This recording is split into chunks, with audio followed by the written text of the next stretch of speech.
Welcome back to the Really Easy History channel, everybody. In this episode, we are going to be talking about the Middle Kingdom of Egypt. As in the last episode, we talked about the pre-dynastic period through to the Old Kingdom until the end of the Old Kingdom. And today, we are talking about the first intermediate period through to the fall of the Middle Kingdom. So, with the fall of the Old Kingdom, Egypt entered the first intermediate period from 2184 to 2016 BCE. No, not 2016 CE, which is glorified for the dab, bottle flips, morning Quran day, and having house parties singing Lush Life by Zara Larsson. I'm talking about BCE, where you had to fight for your life and avoid diseases all day. The royal court in this period lost a significant bit of its power, but the average Egyptian civilian was thriving. Trade with the Levant continued.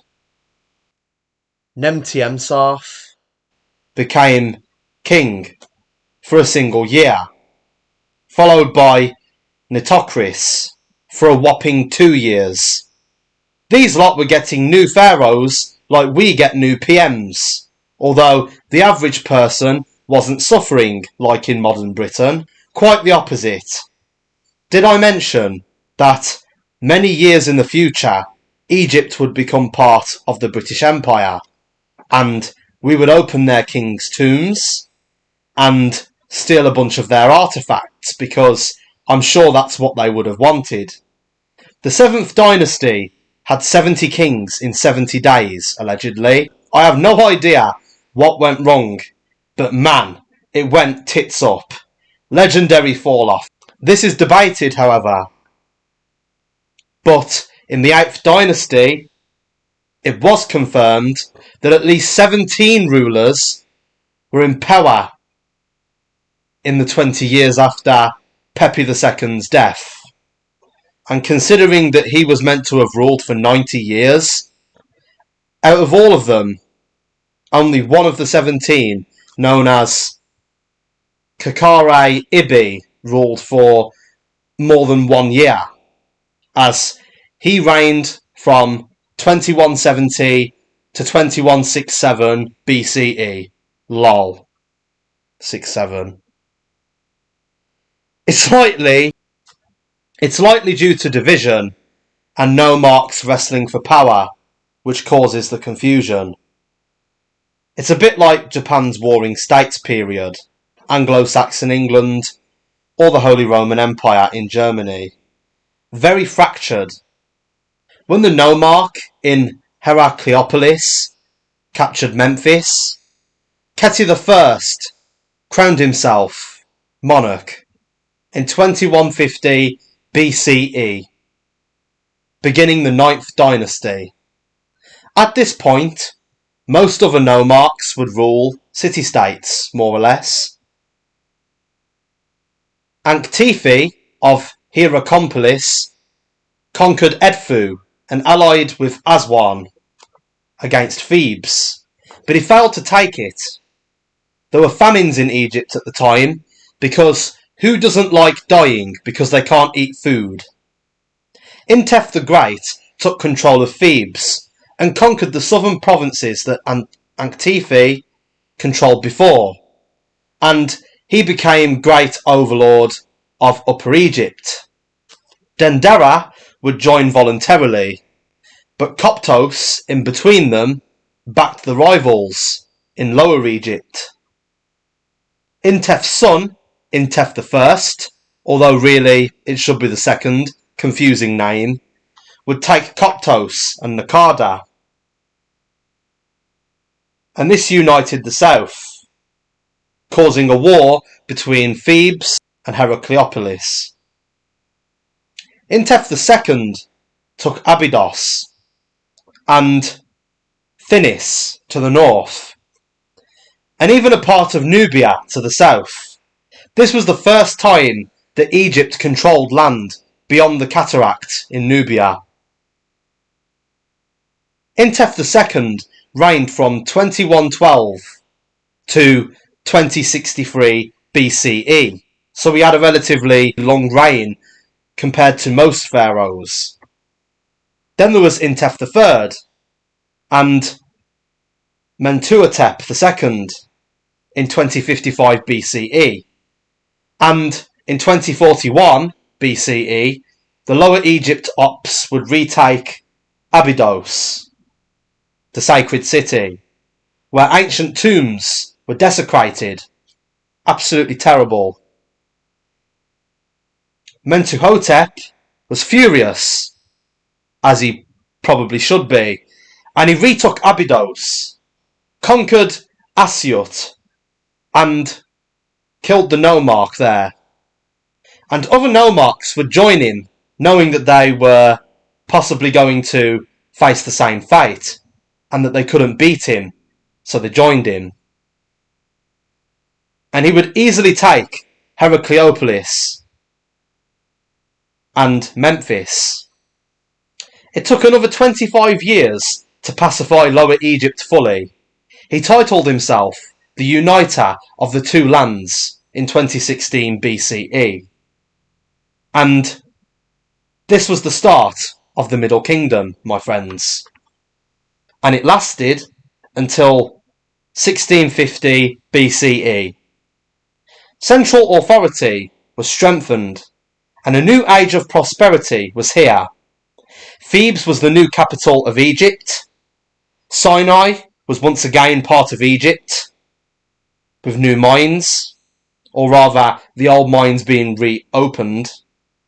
He even expanded into the desert oasis for the first time, expanding Egyptian territory into unknown lands. Mentuhotep II was the first king in ages to have a tomb at Deir el-Bahari. His successors were weak, and nomarchs rose up again, with Mentuhotep IV being overthrown by Amenemhat I in 1991 BCE, starting the 12th dynasty, lasting all the way until 1802 BCE. The Middle Kingdom was not known for its architecture as such, but for its great literary works. He constructed a new capital, which is now buried today, called Ichtowi. Man, that's so hard to pronounce. Ichtowi. That's the best you're getting. I cannot pronounce that, bro.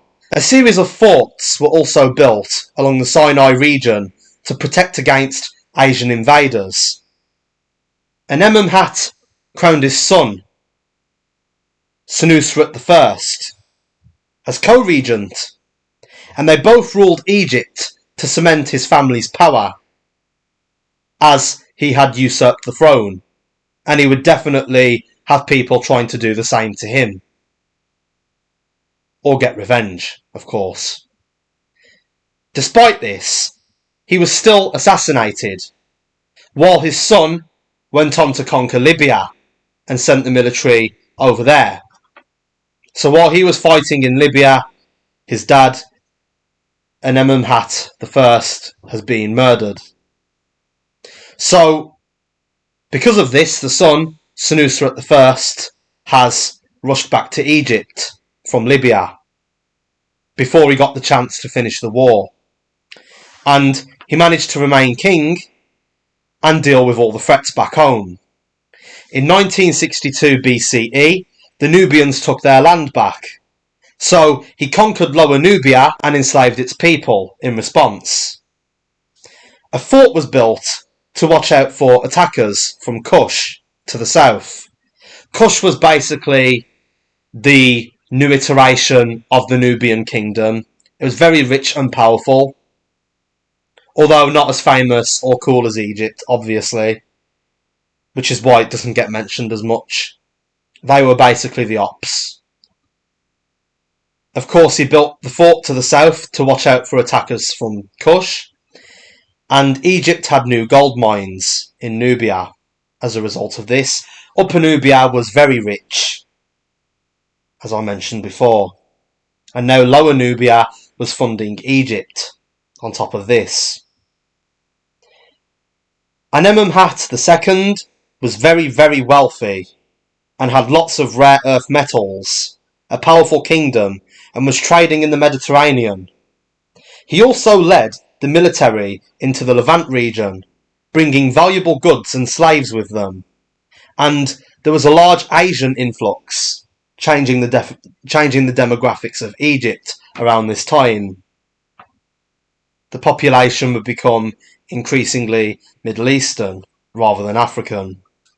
Under Senuseret III, nomarchs were ultimately abolished, and Egypt was divided into 3 regions: Lower, Middle, and Upper. Kush was getting too powerful for his liking, and so he sent the military down there and built loads of forts again. Senuseret III was later seen as a god of war because of his actions during his reign and how much he conquered of his enemies, and how much he preserved his own kingdom on top of this. The Middle Kingdom even saw the return of pyramid building for a while, so the fact that they went back to building pyramids, to me, is a symbol of they were back in business. However, very big however, there is a big but here, right? Even though they were constructing pyramids again, they were nowhere near as cool, as impressive, or as long-lasting. They did not have the longevity of the Old Kingdom's pyramids, as the Old Kingdom's pyramids are still standing today. However, the pyramids from this period are basically a pile of dirt that have collapsed. More or less, they literally just look like a hill because, for example, the Black Pyramid collapsed, and the Hawara Pyramid, which did look like the old ones in Giza at the time, covered in white limestone, they ended up being crumbling piles of rocks and mould, essentially, and they did not stand the test of time the same way. They were rubbish at building pyramids compared to their ancestors. They were also allied with Palestine, leading to more settlers migrating from there, known as Asiatics, that spoke Semitic languages. Not to be confused with AZ's album Asiatic from 2002. For God's sake. There's always a hip-hop reference, for God's sake. But yes, a lot of these Asiatic Palestinian settlers were actually hired under the Pharaoh's paramilitary police force. Rosas, in this period, is impressive. I didn't even know that the Egyptians had a police force in the ancient times until I researched this. And then, under Amenemhat III, crowned Amenemhat IV as his co-regent, but both died without a male heir. So, Amenemhat IV's daughter,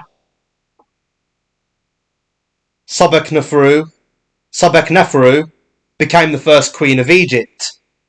Well, at least the first known queen of Egypt that we know of, that's registered and logged in history. But she would only rule from 1807 to 1802 BCE, and the Middle Kingdom would die with her, as we would enter the 13th dynasty and the second intermediate period. But we are going to wrap up this video here, and I hope you've enjoyed watching this second episode of Ancient Egyptian History. If you have, drop it a like,